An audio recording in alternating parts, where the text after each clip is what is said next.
mais ndax tamit Yewwi Askan Wi seen division bii nii mun leen affaiblir par rapport à la majorité présidentielle bi nga xam te ni Diouf Sarr moom moo koy jiite. ban division la indi ko parce que pour l'instant c'est-à-dire que chacun manifeste son ambition d'être surtout au niveau de Taxawu Sénégal c'est-à-dire que ci biir Taxawu Sénégal le coow li am pour l'instant c'est pas au niveau de Yewwi Askan Wi. absolument waaw pour que léegi ñoom ñu seet seen candidat ñoom nañ ko régler seen bopp bu ñu demee ba nga xam ne désigné ñu koo xam ne moom mooy représenté Taxawu Askan kooku ci lay mën a ñëw léegi ne def prétention au niveau de Yewwi Askan Wi ñoom ñooy seet léegi par rapport ak kooku ak yeneen candidats yoo xam ne ils sont présentés kan la ñuy jël pour mu représenter coalition boobu mais comme ni ma la ko waxee xëcco bi c'est tout à fait normal. pour yow quel est le meilleur profil. Ah ça je ne saurais le dire franchement je ne saurais le dire je suis dans une position boo xam ne je préfère ne pas commenter nañ ko régler seen bopp je sais que daal bon j'ai une présomption vraiment que xëy na mon ami Khalifa il saura trouver les ressources nécessaires pour que du moom rek mooy décider de ça parce que en principe dama yaakaar ni sax en principe waroon na am benn procédure n'est-ce pas comme ni ko waa Yewwi Askan defee au niveau de la coalition pour que au niveau également de ces différentes entités là ñu seet ban cheminement ban protocole la ñuy adopté la ñuy topp pour que ñu mën a désigner effectivement un candidat en leur sein donc coow la effectivement warul am. d'accord mais c'est légitime quand même. d'accord léegi ñu dellu Ziguinchor nemmeeku nañ fa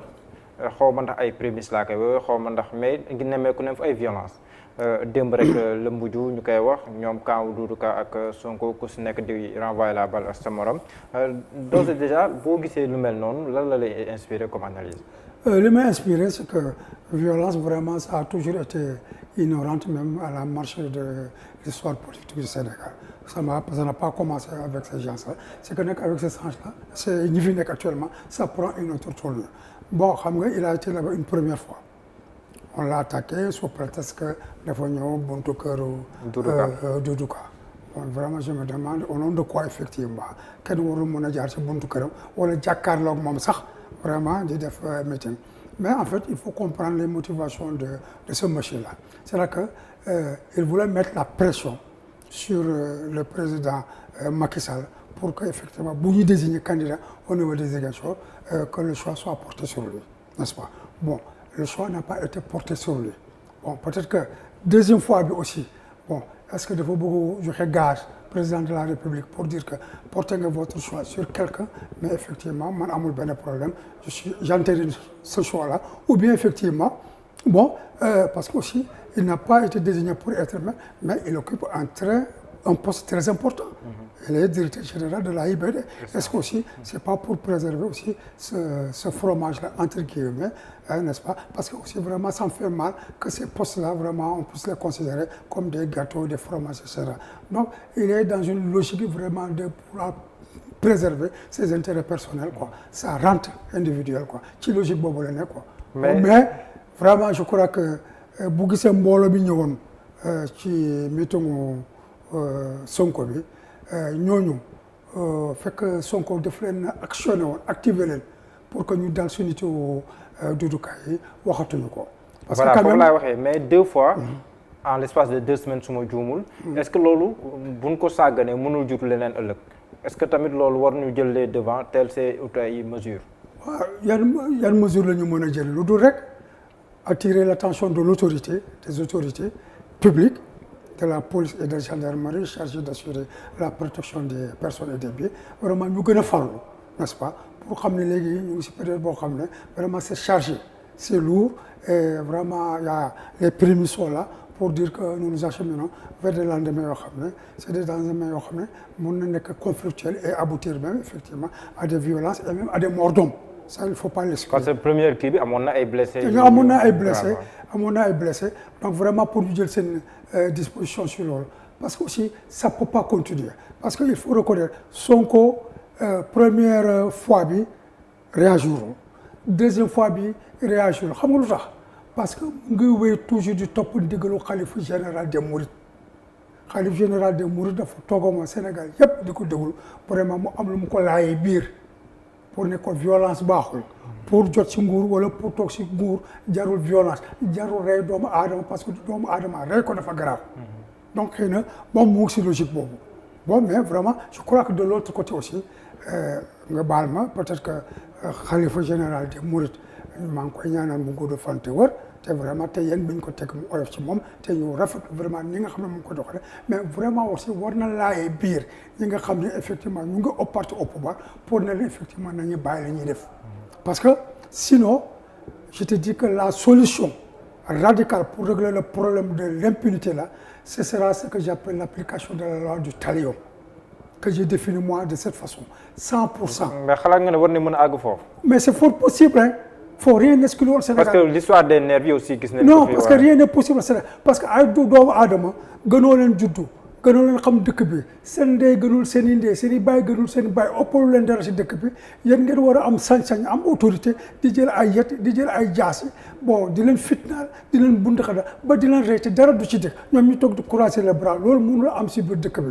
loolu day dakk léegi nag ñi ko war a ñoo ko war a dakkal mooy les autorités politiques les autorités publiques de l'État mooy gendarmerie police ministre de l'intérieur ministre des forces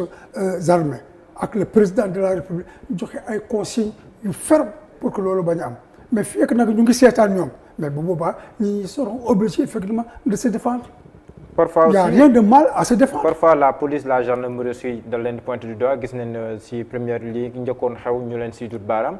pour yow lan moo war a nekk seen taxawaay ndax mbirum politique bi les autorités politiques mën nañ tënk la police la gendarmerie ba di limiter seen action yenn saa yi bu genre situation yi amee. waaw dinay am que autorité politique yi parce que l'autorité militaire paramilitaire disons toutes ces structures-là sont sous l'autorité du pouvoir civil. C'est le civil qui commande le militaire ici au Sénégal. bu nekkee la police c'est le ministre de l'Intérieur. mais balaa may àgg ci loolu. mais il y a deux faits yoo xam ne vraiment je déplore le comportement